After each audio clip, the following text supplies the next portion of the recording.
siya gipaabot din aron kita maminaw sa iyang pulo. Gusto?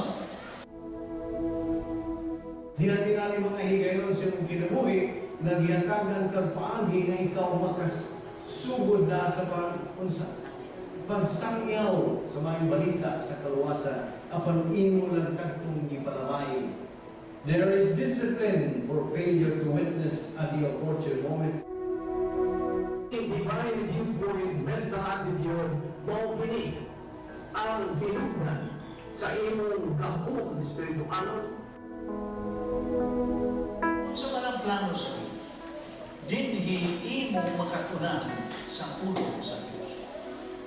Kini kayo mo sa imprintado ng mga pulo sa Diyos o kini huna-una sa Diyos.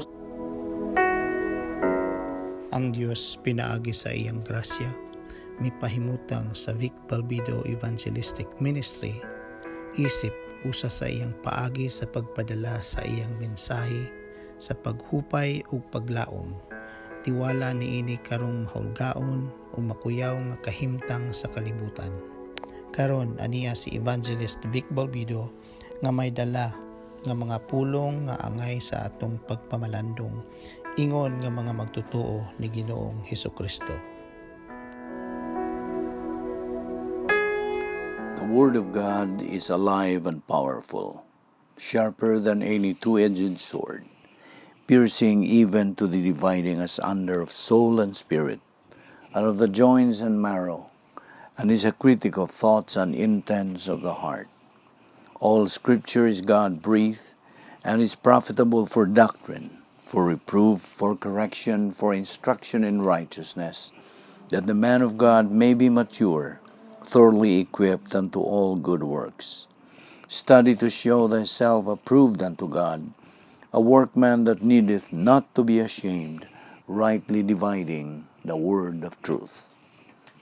As our routine, we have to be filled with the Holy Spirit, controlled by the Holy Spirit before we can study the Word of God. It is impossible to understand the Word of God without the Holy Spirit filling us and controlling us. Therefore, as our procedure, we have to confess our sins directly to God the Father using the principle of 1 John 1:9, which says, if we confess our sins, God is faithful and just to forgive us our sins and to cleanse us from all unrighteousness. Therefore, let us pray.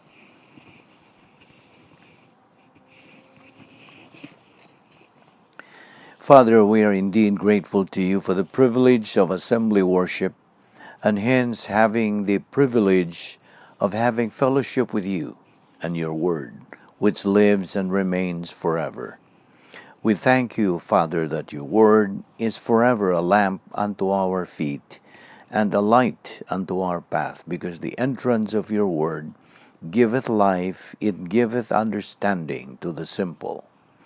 And therefore, as we approach thee in the study of your word, we ask that you will open our hearts to the truth, that we may fulfill the objective of growing in grace and in the knowledge of our Lord and Savior Jesus Christ, for we ask it in his name.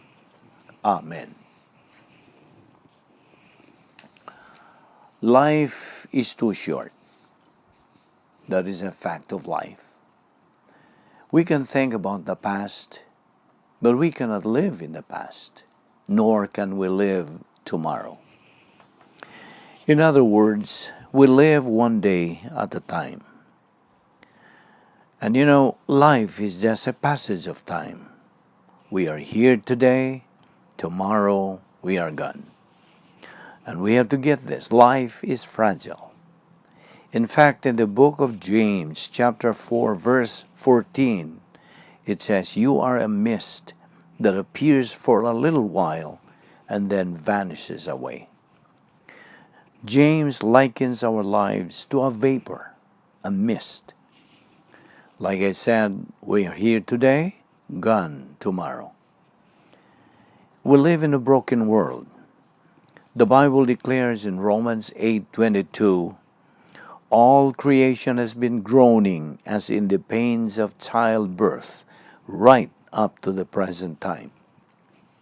Yes, even with modern medicine and technology, people are dying every day at all ages for any number of reasons. You see, during our lifetime, we do make many decisions. Some of them are good, and they can improve our mental, emotional, and physical well-being, while some of these decisions are bad, and they bring unnecessary mental, emotional, and physical pain. However, even if we apply everything we read in the books as to how to maintain good health and we live to age 100, we still have to face the grim reality of dying and death. And we know that everything in this world changes. Our skin begins to wrinkle gradually, our bones become brittle, and we get weaker. We are heading to old age every moment of every day. We are getting closer and closer to our grave. Thus, life is just a passage of time. But watch this now. Our soul will live forever. Did you hear me right? Our soul will live forever ad infinitum. And nobody is in this gathering that we have, this group that we have that are listening to our Bible study, is going to reach the next millennium of this century. And no one, I would say, nobody among us is going to reach the next millennium of this century. No one. We are all going to die one way or another within this century. However, God's timing is perfect. By the way, what is the current world population, do you know? Well, according to the latest statistics, the current world population is 7.15 billion. There are now 7.15 billion people walking on the face of the earth. And out of this population, 3 people die every second. 180 people die every minute. 11,000 people die every hour. 250,000 people die every day. Now listen, these dead people are either believers or unbelievers. Because you see, there are only 2 kinds of people living in this world. Not man or woman. Only 2 kinds, believers and unbelievers. Now you might ask, who are the unbelievers? Well, unbelievers are people who heard the gospel of Christ, the gospel of salvation, but reject it. They are the unregenerate kind of people, thus they are not saved. And what about the believers? Who are they? Well, there are people who heard the gospel and understood it, and then they believe it. They believed in Jesus Christ as their Lord and Savior. They are saved. They are the regenerate kind of people. Well, we have verses that support this. In Matthew 7:13-14, it says, "Wide and easy is the gate that leads to destruction, and many are entering into it. But the road is narrow, and the way is hard that leads to life, eternal life. Only few find it." John 3:3 and 7 says, "Unless a man be born again, he cannot see the kingdom of God." John 3:16, "For God so loved the world, that he gave his only begotten Son, that whosoever believeth in him shall not perish, but have everlasting life." Ephesians 2:8 and 9, "We have been saved by grace through faith. This salvation is not of yourselves, it's a gift of God, not of works, lest any man should boast." Acts 16:31, "Believe on the Lord Jesus Christ, and thou shalt be saved."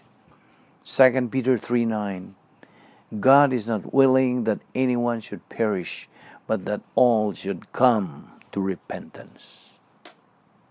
Now, going back to the topic of death and dying, we must take note of the fact that it is sovereign God who decides the time and manner of death for each member of the human race. Psalm 68:20. Now, we have no right to question the death of anyone, since it is based on the decision from God's perfect character. You see, God is absolute righteousness, and He therefore cannot possibly make a wrong decision. The perfect justice of God is always fair in the death of any person. Omnipresent and omniscient God is a first-hand witness who knows all the facts. Therefore, the Lord has a right time and a right way to remove each of us. And except suicide, death is strictly God's option. And get this, God has assigned a death to everyone. Some will fall asleep and never awaken. Others will go out in a blaze of glory fighting for freedom on the battlefield. You will not leave 1 second earlier or 1 second later than God has planned for you. When the clock strikes for me, I shall go, not 1 minute early and not 1 minute late. God assigns us our death, but He also supplies every need related to that death. Although God has always known when everyone will die, none of us knows when mortality will give way to immortality. Therefore, life hangs by a slender thread that can be snapped at any moment. Our physical condition is not an issue. God can take us just as easily in good health as in poor health. And one thing more, death is going home. And who is afraid to go home? Death is arriving face to face with the Lord, and who is afraid to be face to face with the Lord? For a Christian, I mean a spiritual and mature Christian, not only an ordinary Christian, but a spiritually mature Christian, his death will always be God's triumph. Psalm 116:15 says, "Precious in the sight of the Lord is the death of His saints." And what's this? When a believer goes home, he'll instantly be in a place of perfect happiness. Revelation 21:4 says, "There shall no longer be mourning or crying or pain, no more death, because the old things are passed away." This time, the Christian is enjoying perfect happiness forever. Psalm 16:11. Perfect contentment forever. Perfect everything forever. So wonderful that the description of its glory cannot be comprehended by mortal man. So, Christians are instructed by the Word of God not to fear death. In fact, dying for the Christian is profit, as Philippians 1:21 states, "To live is Christ, to die is gain." So again, we Christians are admonished never to be afraid of death. Shakespeare, in his book Julius Caesar, once said, "Cowards die many times before their death. The valiant never taste of death but once." We believers should be guided by Psalm 90:12, which says, "Teach us, Lord, to number our days aright, that we may gain a heart of wisdom." Let us be exhorted by our Lord's words in John 11:25b, which says, "I am the resurrection and the life. He who believes in me shall live even if he dies." That is God's guaranteed promise to anybody who would believe in Christ. God keeps His word. He never lies. He means what He says. He says what He means. So, who do you say Jesus is? Listen, There's only one way to go to God, of going to heaven. And that one way is God's way, the only perfect way. The Lord Jesus Christ said, I am the way, the truth, and the life. No one comes to the Father but by me. John 14:6. Do you believe Him? Your answer to that question, my friend, makes the difference between heaven and hell. Make sure it is the right answer. Because Romans 14:12 says, so then each of us will give an account of himself to God. And may I ask you this question? Do you want to live with God forever and enjoy God's fullness of happiness, as Psalm 16:11 says? Do you want to be very sure of your salvation and be very sure that should you die today without any shadow of doubt, you're going to be face to face with God in a place where there is no more sorrow, no more pain, no more suffering, no more death, because the old things are passed away? If so, all you have to do is to believe in Jesus Christ as your Lord and Savior.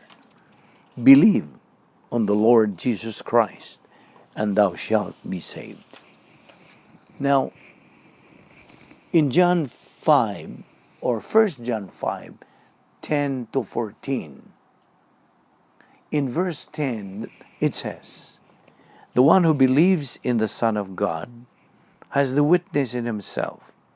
The one who does not believe God has made him a liar, because he has not believed in the witness that God has borne concerning his Son. Verse 11, and the witness is this, that God has given us eternal life, and this life is in his Son. Verse 12, he who has the Son has the life. He who does not have the Son of God does not have the life. Verse 13, these things I have written to you who believe in the name of the Son of God, in order that you may know that you have eternal life. Verse 14, and this is the confidence which we have before Him, that if we ask anything according to His will, He hears us. He hears us.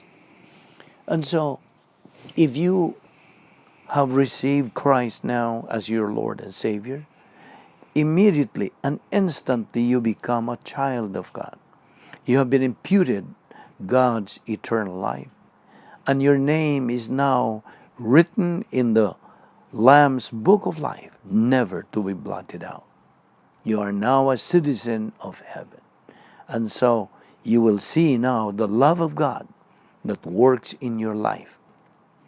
And God mandates you as a new believer to obey God's mandate in 2 Peter 3:18, which says, but grow in grace and in the knowledge of the Lord Jesus Christ. Because now you are forever united to the Lord Jesus Christ. You are now in Christ. And so, as you continue in your spiritual momentum, grow and grow in grace and in the knowledge of our Lord and Savior Jesus Christ, then you can now sense and you can now understand the depth of God's love, the love of God. This is the perfect love, so far above ours, that were it not for Bible doctrine, we would not know such love existed. That is why the Bible now is your instruction manual that you have to study, so you will know God's will and purpose and plan for your life. First, we have to consider God's 10 attributes. God has 10 attributes: sovereignty, love, justice, righteousness, eternal life, omnipotence, omniscience, omnipresence, immutability, and veracity. The Bible says God is love. You see, we understand human love as an attitude. God's happiness is part of His character. He is not up one minute and down the next. He always focuses his infinite mentality on everything at once so that he is not subject to the variations we experience as our lives unfold in time, since we do not possess the infinite, perfect attributes of our Creator. Now, when you stop studying God's Word, the tendency is you will become a reversionist, which most people call you backslide. You're out of line. So, okay, the term we would use here is reversionism. Reversionism is the believer's recession from any stage of spiritual growth. On regeneration, or born again, upon your regeneration and consequent membership into the royal family of God, your life has taken on a special meaning. Christ's strategic victory at the cross. Now Christ's tactical victory at the point of spiritual maturity. Now, in 2 Corinthians 9:8, God's Word says, "And God is able to make all grace abound unto you."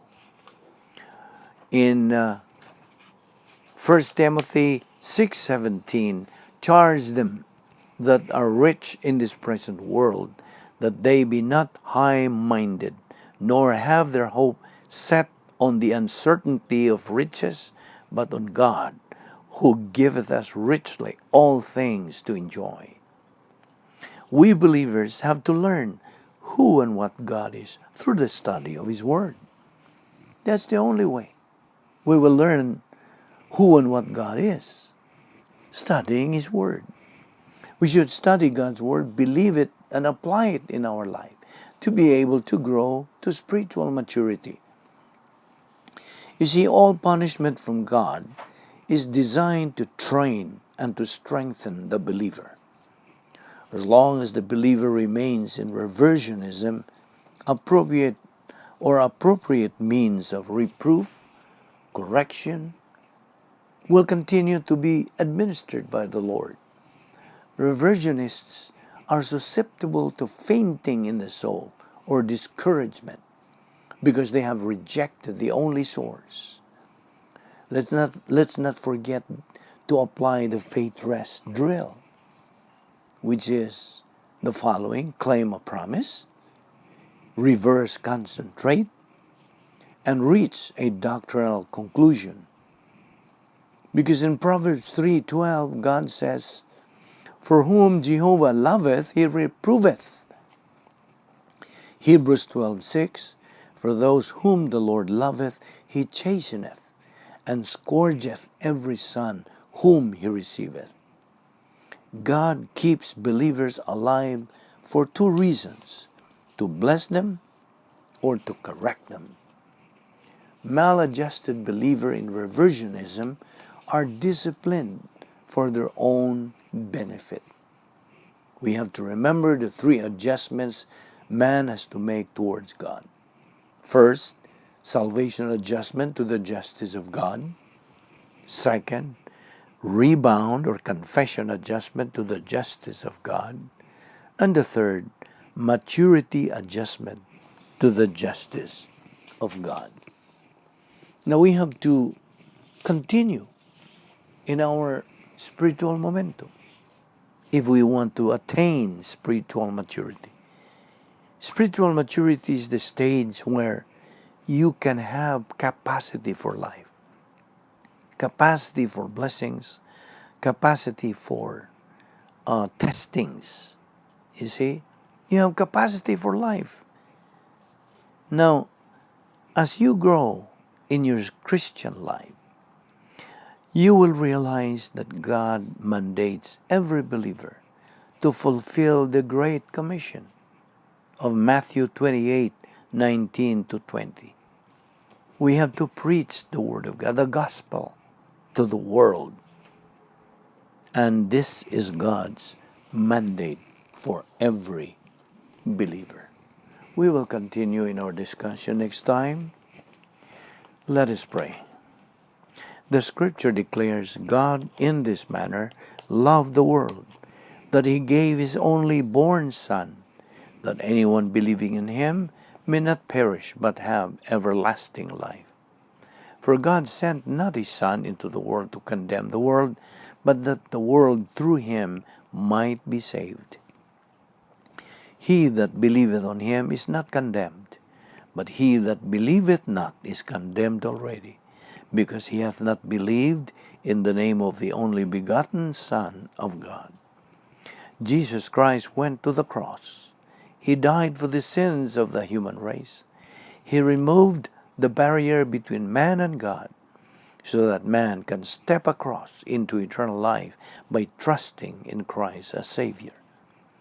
And therefore, as you sit here with your eyes closed, to assure you of privacy, you have the option right now of making the greatest decision of life, the decision that brings you everlasting life, deliverance from the wrath of God to come, the lake of fire.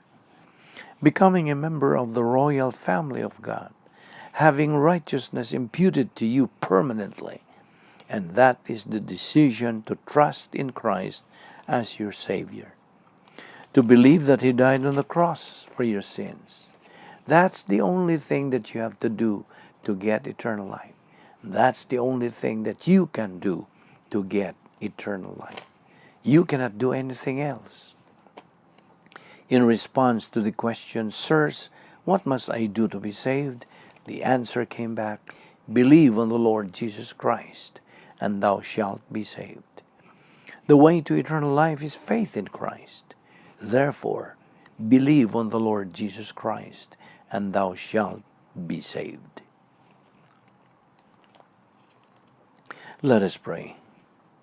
Father, we are indeed grateful for the privilege of studying your word so briefly.